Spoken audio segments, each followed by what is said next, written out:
കല്യവേല് ബാലസുബ്രഹ്മണ്യ സ്വാമി ക്ഷേത്ര സന്നിധിയിൽ ഇന്ന് സമാരംഭം കുറിച്ച ശ്രീമദ് ഭാഗവത സപ്താഹ ജ്ഞാനയജ്ഞത്തിൻ്റെ മധ്യാഹ്നം വരെയുള്ളതായ യജ്ഞം ഭഗവാന്റെ പാദാരവിന്ദങ്ങളിൽ സമർപ്പണം ചെയ്തിരിക്കുകയാണ്. ഇനി നമ്മുടെ ഭാഗവത സമീക്ഷയാണ്. ഇവിടെ സാധാരണഗതിയിൽ എല്ലാവരും അങ്ങ് പുറകിൽ പോയിരുന്ന ആ ഒരു ശീലമാണുള്ളത്. അത് നല്ലതല്ല. നമ്മൾ യജ്ഞശാലയിൽ എത്രത്തോളം ഭഗവാൻ അടുത്തിരിക്കാൻ പറ്റുമോ അത്രത്തോളം അടുത്തിരിക്കണം. അതുപോലെ ഈ പ്രഭാഷണമൊക്കെ കേൾക്കാൻ വേണ്ടി നിങ്ങൾ ഇരിക്കുമ്പോൾ ദൂരെ പോയി ഇരുന്ന് കഴിഞ്ഞാൽ പറയുന്ന ആളിനും കേൾക്കുന്ന ആളിനും അതിനകത്ത് ശ്രദ്ധ ഉണ്ടാവത്തില്ല. നമ്മൾ മുഖാമുഖം ഒരു സംവാദ രീതിയിൽ അത് ഞാൻ പറയുന്നു നിങ്ങൾ കേൾക്കുന്നുണ്ട് എന്ന് എനിക്കും ബോധ്യപ്പെട്ട് പ്രഭാഷണം പറയുമ്പോഴാണ് അത് പ്രഭാഷണമായിട്ട് ഫലിക്കുക. അല്ലെങ്കിൽ ഞാനിതുകൊണ്ട് എന്തെങ്കിലുമൊക്കെ പറയും, നിങ്ങൾ കേട്ടാൽ കേട്ടു, കേട്ടില്ലെങ്കിൽ കേട്ടില്ല, ആ ഒരു രീതിയിൽ ഇരുന്ന് കഴിഞ്ഞാൽ പ്രഭാഷണത്തിന് അത് നിങ്ങൾക്കും പ്രയോജനമില്ല, ആർക്കും പ്രയോജനമില്ല. അപ്പം അതുകൊണ്ട് എത്രത്തോളം മുൻപോട്ട് കയറിയിരിക്കാമോ അത്രത്തോളം ആ ശബ്ദത്തിൽ നിങ്ങൾക്ക് ഒഴിവാക്കാൻ പറ്റും. കാര്യങ്ങൾ പറഞ്ഞാൽ മനസ്സിലാവും. ഇവിടെ ഫ്രണ്ടിൽ വന്നിരുന്ന് കഴിഞ്ഞാൽ ചെവിയിൽ കുത്തി അടിച്ച് കയറത്തില്ല ശബ്ദം. അപ്പം നിങ്ങൾക്ക് കുറേ കൂടെ ഒരു സമാധാനമായിട്ട് ഇരിക്കാൻ പറ്റും. അപ്പം അതുകൊണ്ട് എത്രത്തോളം ഫ്രണ്ടിലോട്ട് വന്നിരിക്കാൻ പറ്റുമോ അത്രത്തോളം ഫ്രണ്ടിലോട്ട് വന്നിരിക്കുക. ഇരുന്നു കൊണ്ട് പ്രഭാഷണം കേൾക്കുക. ആ സ്പീക്കറിൻ്റെ ചവിട്ടിയിൽ നിന്ന് ദൂരോട്ട് മാറിയിരിക്കുക. എന്നിട്ട് ഇവിടെ മുമ്പിൽ സ്ഥലമുണ്ട്, ആവശ്യന്മാർ ഇവിടേക്ക് ഇരിക്കാം. പിന്നെ കസേര വേണമെങ്കിൽ എടുത്തിട്ട് ഇവിടോട്ടിരിക്കാം. അപ്പോൾ ആ സ്പീക്കറിൻ്റെ ചവിട്ടിയിൽ നിന്ന് മാറി ഇരുന്ന് കഴിഞ്ഞാൽ നിങ്ങൾക്കും നല്ലതാണ്, പറയുന്നത് എനിക്കും നല്ലതാണ്. ഓം നമോ ഭഗവതേ വാസുദേവായ. ഓം നമോ ഭഗവതേ വാസുദേവായ. ഇന്നത്തെ യജ്ഞവും അന്നദാനവും എല്ലാം വഴിപാടായി സമർപ്പണം ചെയ്യുന്നത് പേര് പറയുവാൻ ഇഷ്ടപ്പെടാത്തതായ ഒരു ഭക്തനാണ്. അതുകൊണ്ട് ആ ഭക്തനും കുടുംബത്തിനും ഭഗവാന്റെ എല്ലാവിധമായ അനുഗ്രഹാശിസ്സുകളും ഉണ്ടാകട്ടെ എന്ന് പ്രാർത്ഥിക്കുകയാണ്. ഭക്തനെ വെളിപ്പെടാൻ ആഗ്രഹമില്ല എന്നുണ്ടെങ്കിലും വൈകിട്ട് ഇവിടെ വന്നിട്ട് യജ്ഞശാലയിൽ നിന്നും പ്രസാദം വാങ്ങിക്കണം. നമ്മൾ യജ്ഞത്തിൻ്റെ പൂർണ്ണതയിൽ ആ ദക്ഷിണ കൊടുത്ത് പ്രസാദം വാങ്ങിക്കുമ്പോഴാണ് നമ്മൾ നടത്തുന്നതായ വഴിപാടിൻ്റെ പൂർണ്ണത ഉണ്ടാകുന്നത്. അത് വെറുതെ കണ്ട് ചുമ്മാ പറയുന്നതല്ല. ഈ യജ്ഞസ്വരൂപനായിരിക്കുന്ന ഭഗവാന്റെ ഭാര്യയാണ് ദക്ഷിണാദേവി എന്ന് പറയും. അഗ്നിദേവന്റെ ഭാര്യയാണ് സ്വാഹാദേവി. അതുകൊണ്ട് അഗ്നിയിൽ എന്തെങ്കിലും ഹോമിക്കുമ്പോഴെല്ലാം സ്വാഹ പറയാതെ കണ്ട് ഹോമിക്കത്തില്ല, അല്ലേ?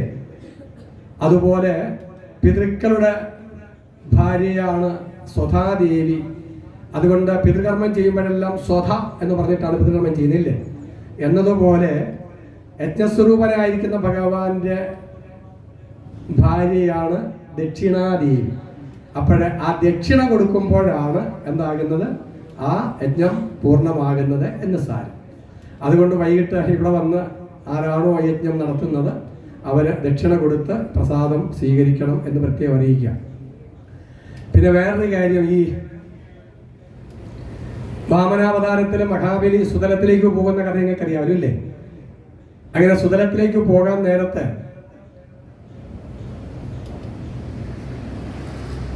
ഈ മഹാബലി ഭഗവാനോട് ചോദിച്ചു, സുതലത്തിൽ എൻ്റെ ഉപജീവനം എങ്ങനെയാണ് നടക്കുക എന്ന് ചോദിച്ചു. അപ്പൊ ഭഗവാൻ പറഞ്ഞു, ഈ ഭൂമിയിൽ ദക്ഷിണ ഇല്ലാതെ കണ്ട് ചെയ്യുന്ന കർമ്മമെല്ലാം നിനക്ക് വന്ന് ചേരും എന്ന് പറഞ്ഞു. സാരം വല്ലതും മനസ്സിലായോ? മനസ്സിലായില്ലേ? ദക്ഷിണ ഇല്ലാതെ കണ്ട് ഭൂമിയിൽ ചെയ്യപ്പെടുന്ന കർമ്മമെല്ലാം നിനക്ക് വന്ന് ചേരും എന്ന് പറഞ്ഞാൽ ദക്ഷിണ കൊടുക്കാതെ ചെയ്യുന്ന കർമ്മമെല്ലാം പാതാളത്തിൽ പോകത്തേ ഉള്ളൂ, കിളിച്ചു വരത്തില്ല. ഇപ്പോൾ ഒരു വിത്ത് അമിതമായിട്ട് മലയടിയിൽ പോയി കഴിഞ്ഞാൽ പെട്ടെന്ന് കിളിച്ചു വരുമോ? കിളിച്ചു വരത്തില്ല. അത് കിളിച്ചു വരണമെന്നുണ്ടെങ്കിൽ അതിനൊരു നിശ്ചിത പരിധി വരെ പോകാവില്ലേ? എന്ന് പറഞ്ഞതുപോലെ ദക്ഷിണ കൊടുക്കാതെ കണ്ട് ചെയ്യുന്ന യജ്ഞമെല്ലാം എങ്ങോട്ട് പോകുന്ന പാതാളത്തിൽ പോകത്തേ ഉള്ളൂ എന്ന് പറഞ്ഞാൽ അതിന് ഫലം ശരിയായിട്ട് കിട്ടുന്നില്ല എന്നാണ് പറഞ്ഞതിൻ്റെ സാരം. ആശയം പിടികിട്ടിയല്ലോ, അല്ലേ? അപ്പം അതുകൊണ്ട് ഏത് പരിപാടി ചെയ്ത് കഴിഞ്ഞാലും ഏത് കർമ്മം ചെയ്ത് കഴിഞ്ഞാലും ദക്ഷിണ കൊടുത്തിട്ട് പ്രസാദം സ്വീകരിക്കുമ്പോഴാണ് ആ യജ്ഞം പൂർണ്ണമായിട്ട് വരുന്നത്. അപ്പോൾ ഇത്രയും കാര്യം പിടികിട്ടിയില്ലേ? ശരിയായി. അപ്പോൾ ഇനി അങ്ങനെ ചെയ്യാം കേട്ടോ. പിന്നെ നമുക്ക് ഒരു ക്ഷേത്രത്തിൻ്റെ പുരോഗമനം എങ്ങനെയാണ് ഉണ്ടാകുന്നത് എന്ന് ക്ഷേത്രത്തെ സംബന്ധിക്കുന്ന ആധികാരികമായിരിക്കുന്ന ഗ്രന്ഥം തന്ത്രസമുച്ചയമാണ്. ഈ തന്ത്രസമുച്ചയത്തിൽ പറയുന്നത് ക്ഷേത്രത്തിന് പുരോഗതി ഉണ്ടാകുന്നത് 5 കൂട്ടം കാര്യങ്ങളിൽ കൂടിയാണ്. ഒന്ന്, ആചാര്യ തപസ്. അതായത് ഈ വിഗ്രഹം പ്രതിഷ്ഠിച്ചതായ തന്ത്രിയെ ആചാര്യൻ എന്നാണ് തന്ത്രസമുച്ചയത്തിൽ വിളിക്കുന്നത്. ആ ആചാര്യന്റെ തപശക്തി, സാധനാബലം എത്രത്തോളം ഉണ്ടോ അത്രത്തോളമാണ് അദ്ദേഹം പ്രതിഷ്ഠിച്ചതായ പ്രതിഷ്ഠയിലും ബലമുണ്ടാകുക, അല്ലേ? അതുകൊണ്ട് ആചാര്യ തപസ് ഒന്നാമത്തെ ഘടകമാണ്. ഒരു കാര്യം ഞാൻ പറയാം, ഇവിടെ യജ്ഞം നടക്കുക, വർത്തമാനം പറയാനുള്ള ആൾക്കാർക്കുള്ള സ്ഥലമല്ല ഇത്. അതുകൊണ്ട് നിങ്ങൾ വർത്തമാനം പറയുകയാണെങ്കിൽ ഇവിടെ വെച്ച് ഞാനത് നിർത്തും. ഓം നമോ ഭഗവതേ വാസുദേവായ. ഓം നമോ ഭഗവതേ വാസുദേവായ. ഓം നമോ ഭഗവതേ വാസുദേവായ. രണ്ടാമത്തേത് മേൽശാന്തിയുടെ ഉപാസനാബലം. അതായത് നിത്യപൂജ ചെയ്യുന്ന ആളുണ്ടല്ലോ, ആ നിത്യപൂജ ചെയ്യുന്ന ആളിൻ്റെ ഉപാസനാബലം എത്രത്തോളം ഉണ്ടാകുമോ അത്രത്തോളമാകും അദ്ദേഹം ചെയ്യുന്ന പൂജാതി കർമ്മങ്ങളിലെ ബലം, അല്ലേ? അപ്പൊ ആചാര്യ തപസ്, അതുപോലെ ശാന്തിയുടെ ഉപാസനാബലം. ആ മേൽശാന്തി ചെയ്യുന്ന ആൾ പ്രധാന മൂർത്തിയെയും ഉപദേവതകളെയും എല്ലാം ഉപാസിക്കുന്ന ആളായിരിക്കണം. മൂന്നാമത്തേത് സമയാസമയങ്ങളിൽ ചെയ്യുന്നതായ ഉത്സവ കർമ്മങ്ങൾ. ക്ഷേത്രത്തിൽ ഉത്സവം നടത്താറില്ല എല്ലാ വർഷവും, അല്ലേ? ആ പുറത്ത് കാണുന്നതായ പാട്ട് കച്ചേരിയോ അല്ലെന്നുണ്ടെങ്കിൽ പേച്ചങ്കൂത്തോ ഒന്നും അല്ല ഉത്സവം. ഉത്സവം എന്ന് പറയുന്നത് ആ ബിംബത്തിൽ എത്രത്തോളം ഊർജത്തെ സവിപ്പിക്കാൻ, ഉയർന്ന രീതിയിൽ സവിപ്പിക്കുക, അതിനുവേണ്ടി ചെയ്യപ്പെടുന്നതായ താന്ത്രിക വിധിപ്രകാരമുള്ള പൂജാതി കർമ്മങ്ങളാണ് ഉത്സവത്തിന്റെ പ്രധാനമായ ചടങ്ങ്. അപ്പൊ അതുകൊണ്ട് ആചാര്യന്റെ തപസ്, ശാന്തിക്കാരന്റെ ഉപാസനാബലം, അതുപോലെ സമയാസമയങ്ങളിൽ ചെയ്യപ്പെടുന്നതായ ഉത്സവാദി കർമ്മങ്ങളുടെ ആ നിഷ്ഠ, ഇത് മൂന്നും സാധാരണക്കാരായ നമുക്കൊന്നും ചെയ്യാൻ പറ്റാത്ത കാര്യമില്ലേ? ഇതൊക്കെ വ്യക്തികളെ ആശ്രയിച്ചിരിക്കുന്നത്, അല്ലയോ? അത്രയല്ലേ ഉള്ളൂ. ഇനിയും 2 കൂട്ടം കാര്യം പറയുന്നത് നമ്മളോട് ബന്ധപ്പെട്ടതാണ്. അപ്പൊ ഈ 3 കഴിഞ്ഞാൽ ക്ഷേത്രത്തില് പുരോഗമനം ഉണ്ടാകുന്ന 4ാമത്തെ ഘടകം നാമജപം. എന്താണ് നാമജപം? ഒരു ക്ഷേത്രത്തിൽ എത്രത്തോളം നാമജപം നടത്തപ്പെടുന്നുണ്ടോ അത്രത്തോളം ആ ക്ഷേത്രത്തിനും ആ അന്തരീക്ഷത്തിനും എല്ലാം ഈശ്വരീയമായ ശക്തി വർദ്ധിച്ചു വരുമില്ലേ? അപ്പം ഈശ്വരീയമായ ശക്തി ക്ഷേത്രത്തിൽ വർദ്ധിച്ചു കഴിഞ്ഞാൽ അതിന്റെ പ്രസരണം എങ്ങോട്ടാ പോകുന്നത്? നാട്ടുകാർക്ക് മൊത്തം കിട്ടത്തില്ലേ? ക്ഷേത്രത്തിൽ വരുന്ന ആൾക്കാർക്കും കിട്ടില്ലേ? അതിന്റെ ആ അനുഗ്രഹം കിട്ടില്ലേ? കിട്ടും. അതുകൊണ്ട് എത്രത്തോളം നാമം ഒരു ക്ഷേത്ര സന്നിധിയിൽ ചെയ്യാൻ പറ്റുമോ അത്രത്തോളം ക്ഷേത്രത്തിന്റെ പുരോഗമനം ഉണ്ടാകും. അപ്പൊ ഞാൻ ചോദിക്കുന്നത്, ഇതേ നാമജപം നമ്മൾ നമ്മുടെ വീട്ടിൽ നടത്തി കഴിഞ്ഞാലും നമ്മുടെ വീടിന്റെ പുരോഗതി ഉണ്ടാകത്തില്ലേ? തീർച്ചയായിട്ടും നമ്മുടെ വീടും എന്തായിട്ട് മാറും? ഒരു ക്ഷേത്രമായിട്ട് മാറത്തില്ലേ? അപ്പൊ അതുകൊണ്ട് നമ്മുടെ വീടുകളിൽ നമ്മൾ ശരിയായിട്ട് നാമജപം നടത്തണോ നടത്തണ്ടായോ? അതോ അമ്പലത്തിൽ മാത്രം പോയാൽ മതിയോ? നമ്മുടെ വീടുകളിൽ നമ്മൾ നാമജപം കൃത്യമായിട്ട് നടത്തണം. വേണോ വേണ്ടായോ? വേണം. അടുത്ത 5ാമത്തെ ഘടകം അന്നദാനമാണ്. എന്താണ് അന്നദാനം?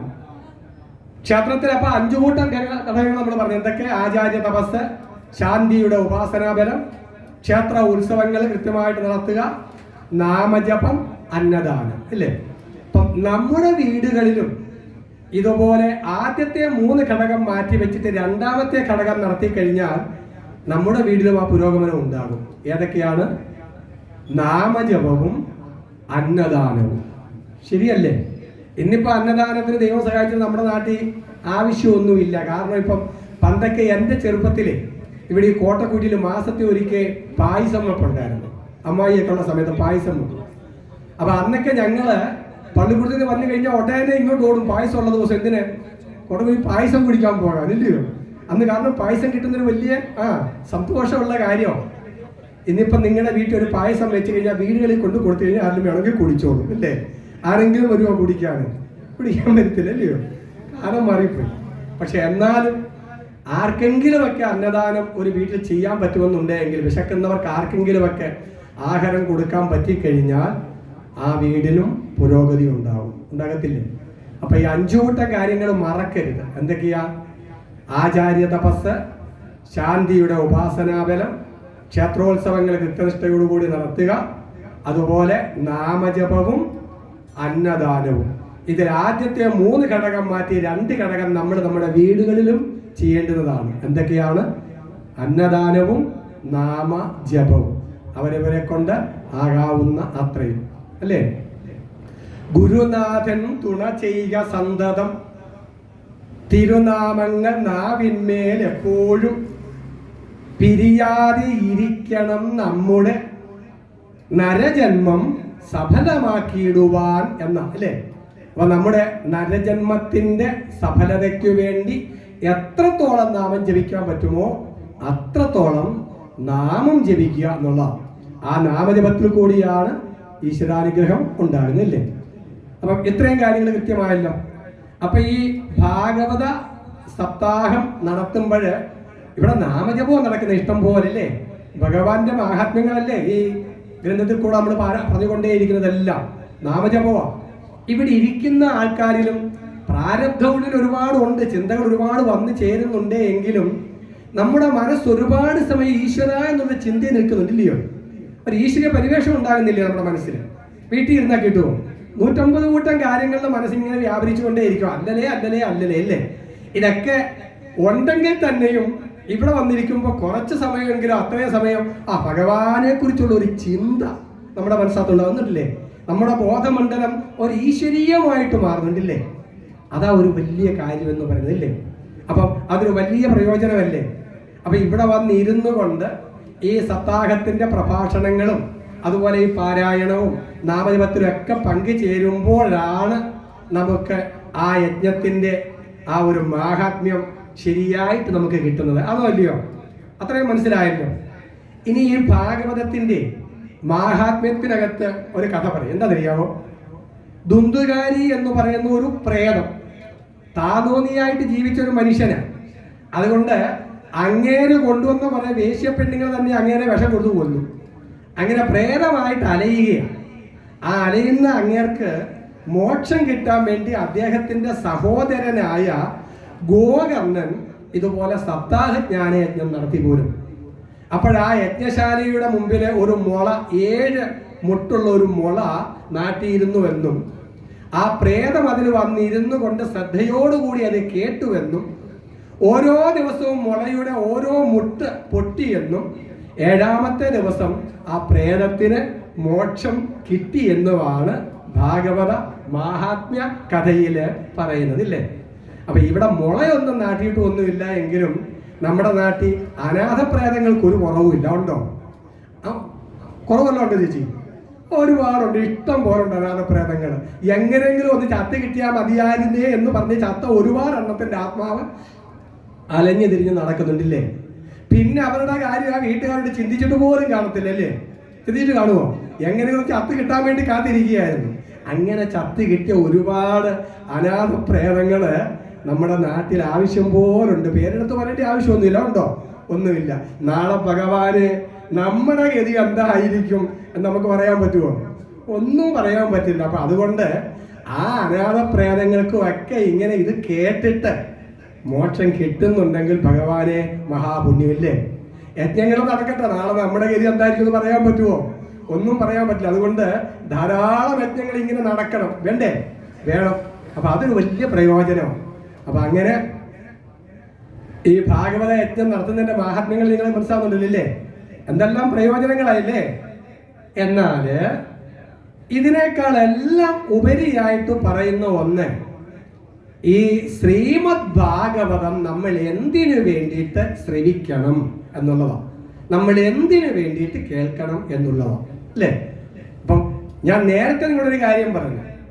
ഇപ്പൊ ഈ വായിക്കുന്നത് എന്താണെന്ന് മനസ്സിലായാലും മനസ്സിലായില്ല എങ്കിലും ഈശ്വരന്റെ കഥയാണ് ഈ പറയുന്നത് എന്നുള്ളൊരു ബോധം നമുക്കുണ്ടില്ലേ? അതുകൊണ്ട് അത് കേൾക്കുമ്പോൾ തന്നെ ഈശ്വര എന്നുള്ള ഒരു വിളിയും ചിന്തയും ഒക്കെ നമ്മുടെ ബോധമണ്ഡലത്തിലുണ്ടില്ലേ? അതൊരു പ്രയോജനമാണ്. എങ്കിൽ തന്നെയും ഭാഗവതം പറയുന്നത് ആത്മതത്വത്തെ അറിഞ്ഞിടുവാൻ ഇതേ നല്ലു എന്ന. എന്താണ്? ആത്മതത്വത്തെ അറിഞ്ഞിടുവാൻ ഇതേ നല്ലു എന്ന് പറഞ്ഞാൽ നമ്മളുടെ ഈ ആത്മാവ് എന്താണ് എന്ന് നമ്മളെ ബോധ്യപ്പെടുത്തുവാൻ വേണ്ടിയിട്ടുള്ളതാണ് ശ്രീമദ് ഭാഗവതം. ഇത് പാരായണം ചെയ്യുന്നതിൽ കൂടിയും ഇത് കേൾക്കുന്നതിൽ കൂടിയും നമ്മൾ എന്തായാലും ഈ ശരീരമല്ല എന്ന് നമുക്കെല്ലാം അറിയാം, ഇല്ലേ? ശരീരമല്ല. കാരണം ശരീരം നശിച്ചാലും ആത്മാവ് ഉണ്ട് എന്നുള്ളത് നമുക്കൊക്കെ ഏറെക്കുറെയൊക്കെ അറിയാവുന്ന കാര്യങ്ങളാണ്. ആചാര്യന്മാര് പറഞ്ഞു, ശാസ്ത്രങ്ങള് പഠിച്ചു. പിന്നെ ഈ അനാഥപ്രേതമെന്ന് നമ്മൾ പറയുമ്പോൾ തന്നെ ഒരു കാര്യം, ആ ആത്മാവ് നശിച്ചു പോയിട്ടില്ല എന്നുള്ളതല്ലേ? അതൊന്നുമില്ലേ? എല്ലാ മതക്കാരും അംഗീകരിക്കുന്നുണ്ട് ആത്മാവ് മരണത്തോടുകൂടി ഇല്ലാതാകുന്നില്ല, ആത്മാവ് നിത്യമാണ് എന്നത് എല്ലാ മതക്കാരും അംഗീകരിക്കുന്ന ഒരു കാര്യമാണ്. ഇപ്പൊ ഇസ്ലാം മതത്തിൽ പറയുന്ന നല്ല കർമ്മങ്ങൾ ചെയ്താൽ സ്വർഗത്തിൽ പോകാമെന്നില്ലേ? അപ്പൊ സ്വർഗത്തിൽ പോകാൻ ഈ ശരീരം വിട്ട ആത്മാവ് ഉള്ളത് കൊണ്ടല്ലയോ പോകുന്നേ? അപ്പൊ മരണത്തോടുകൂടി ആത്മാവിന് നാശം ഉണ്ടാകുന്നില്ല എന്നുള്ളത് അവരും പറഞ്ഞല്ലോ, ഇല്ലേ? അതുപോലല്ലേ ബൈബിളും പറയുന്നത്. കണക്കെടുപ്പ്, അന്ത്യകാലത്തുണ്ടാകുന്ന കണക്കെടുപ്പിന് നീ ചെയ്യുന്നതായ സൽക്കർമ്മങ്ങളുടെ ഫലമൊക്കെ നിനക്ക് അനുഭവിക്കാൻ പറ്റും. അതുകൊണ്ട് കർത്താവിനെ വിളിക്കുന്നില്ലയോ പറയുന്നേ? സ്വർഗത്തിൽ കിട്ടുന്നില്ലേ? സ്വർഗരാജ്യം കിട്ടുന്നല്ലേ? അപ്പൊ അവരും പറയുന്നത് ഇത് തന്നെയാ. എന്ത്? ആത്മാവിന് നാശം എന്തായാലും ഉണ്ടാകുന്നില്ല, ശരീരനാശത്തോടുകൂടി ആത്മാവില്ലാതാകുന്നില്ല, ഇല്ലേ? സനാതനധർമ്മവും പറയുന്നത് ഇത് തന്നെയാ. എന്ത്? ആത്മാവ് ഇല്ലാതെ കണ്ട് ആകുന്നില്ല, ആത്മാവുണ്ട്. നമ്മൾ പറയുന്നു പുനർജന്മമുണ്ട്, ഈ ആത്മാവ് വീണ്ടും ജനിക്കുന്നു, ഇല്ലേ? അവരും പറയുന്ന പുനർജന്മം, സ്വർഗത്തിൽ പോയാൽ അതിന് വേറെ ജന്മമോ അല്ലേ? ജന്മം പോലെ അല്ലയോ? അതൊന്നും ഇല്ലേ? നരകത്തിൽ പോവാണെങ്കിൽ ഒരു ജന്മം പോലെ ആണോ ഇല്ലയോ? അവിടെ ഉണ്ടല്ലോ, ഇല്ലേ? ഈ സുഖദുഃഖാദികളെ അവിടെ അനുഭവിക്കുന്നുണ്ടല്ലോ, ഇല്ലേ? അപ്പൊ അതൊരു പുതിയ ജന്മവും ഇല്ലയോ? ആണോ? ഇപ്പം ഇനിയും ഈ ഭൂമണ്ഡലത്തിൽ തന്നെ തിരിച്ചു വരണ നിർബന്ധമൊന്നും ഇല്ലല്ലോ, ഉണ്ടോ? ഇപ്പോഴത്തെ ആധുനിക ശാസ്ത്രം പറയുന്നത് ഈ സൗരയൂഥം പോലെ അനേകം സൗരയൂഥങ്ങൾ ചേരുന്നതാണ് പ്രപഞ്ചം എന്നല്ലേ? അതുപോലെ ഈ ഭൂമിയെ പോലെ അനേകം ഭൂമികൾ മറ്റു സൗരയൂഥങ്ങളിലും ഉണ്ട്, അവിടെയും ഒക്കെ ജീവികൾ ഉണ്ടെന്നല്ലയോ? അങ്ങനെയല്ലേ പറയുന്നേ? അപ്പൊ ഇവിടെ മാത്രം അല്ലല്ലോ, വേറെ ഭൂമികളും ഉണ്ട്, അവിടെയും ജീവികളുണ്ടൊക്കെ, അവിടെയും പോയി ജനിച്ചുകൂടെ?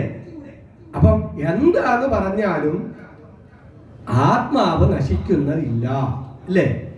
പിന്നെ ഈ ആത്മാവ് ചെയ്തതായ കർമ്മഫലമാണ് നിങ്ങൾ സ്വർഗത്തിലായാലും നരകത്തിലായാലും പുനർജനിച്ച് ഈ ഭൂമിയിലായാലും അനുഭവിക്കുന്നതെല്ലാം ഈ ശരീരത്തിൽ ഇരുന്നപ്പോൾ ചെയ്ത കർമ്മത്തിന്റെ ഫലമാണ് എന്ന് തന്നെയാ എല്ലാ ഗ്രന്ഥങ്ങളും പറയുന്നത്, ഇല്ലേ? അതോ ഇല്ലേ? അപ്പൊ അതുകൊണ്ട് സനാതനധർമ്മം പറയുന്നത് നമ്മുടെ ദുഃഖം പരിപൂർണമായിട്ടില്ലാതെ കണ്ടാകാൻ ഒരൊറ്റ മാർഗമേ ഉള്ളൂ. എന്ത്?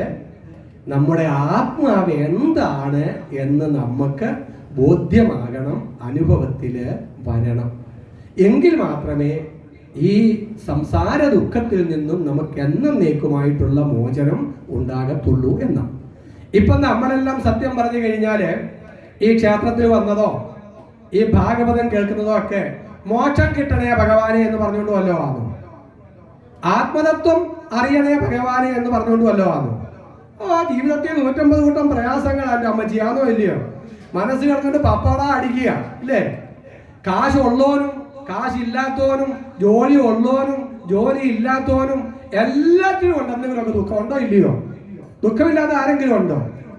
കാരണങ്ങൾ പലതാണല്ലേ ഉള്ളൂ. എല്ലാവരും ദുഃഖികളാണ്.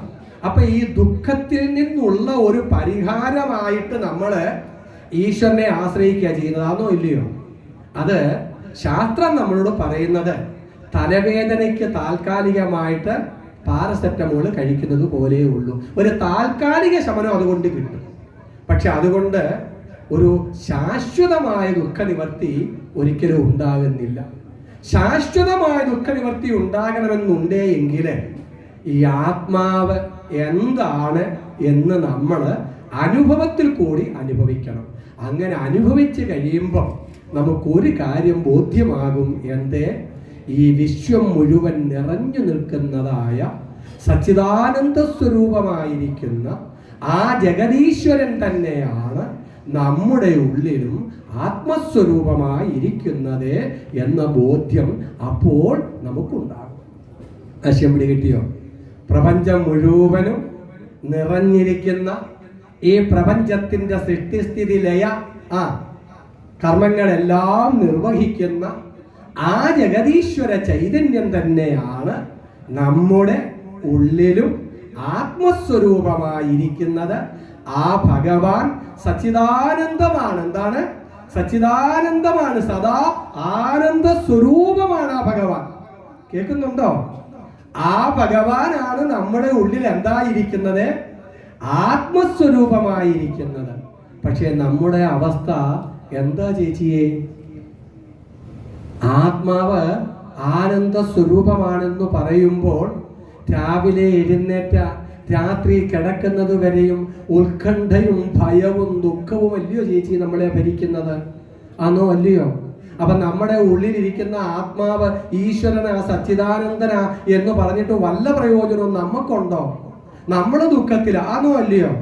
ആന്നു. എങ്കിൽ സച്ചിദാനന്ദ സ്വരൂപമാണ് നമ്മുടെ ഉള്ളിൽ ഇരിക്കുന്നത് എന്നുണ്ടേ എങ്കിൽ എന്തുകൊണ്ട് നമുക്ക് ഈ ദുഃഖം ഉണ്ടാകുന്നു? എന്തുകൊണ്ട് നമുക്ക് മനഃശാന്തി ഉണ്ടാകുന്നില്ല? എന്തുകൊണ്ട് നമുക്ക് ആനന്ദം അനുഭവിക്കാൻ പറ്റുന്നില്ല? ആ സച്ചിദാനന്ദ സ്വരൂപമായിരിക്കുന്ന അവസ്ഥ നമുക്ക് എന്തുകൊണ്ട് അനുഭവത്തിൽ ഉണ്ടാകുന്നില്ല? ഇതറിയണ്ടേ? അറിയണം, വേണോ വേണ്ടായോ? ഇതറിഞ്ഞ് അതിന് പരിഹാരം കണ്ട് ഈ ആത്മതത്വത്തെ അറിയുക എന്നതാണ് ഭാഗവതത്തിന്റെ യഥാർത്ഥമായ ലക്ഷ്യം. കാശി പിടികിട്ടല്ലോ. അതുകൊണ്ടാണ് പറയുന്നത് ആത്മതത്വത്തെ അറിഞ്ഞിടുവാൻ ഇതേ നല്ലത്. ഇതിന് ഏറ്റവും നല്ലൊരു മാർഗം ആദ്യമേ നാമം ജപിക്കുക എന്നുള്ള. എന്താണ് നാമം ജപിക്കുക? നാമം ജപിച്ചു. ഓം നമോ ഭഗവതേ വാസുദേവായ. ഓം നമോ ഭഗവതേ വാസുദേവായ.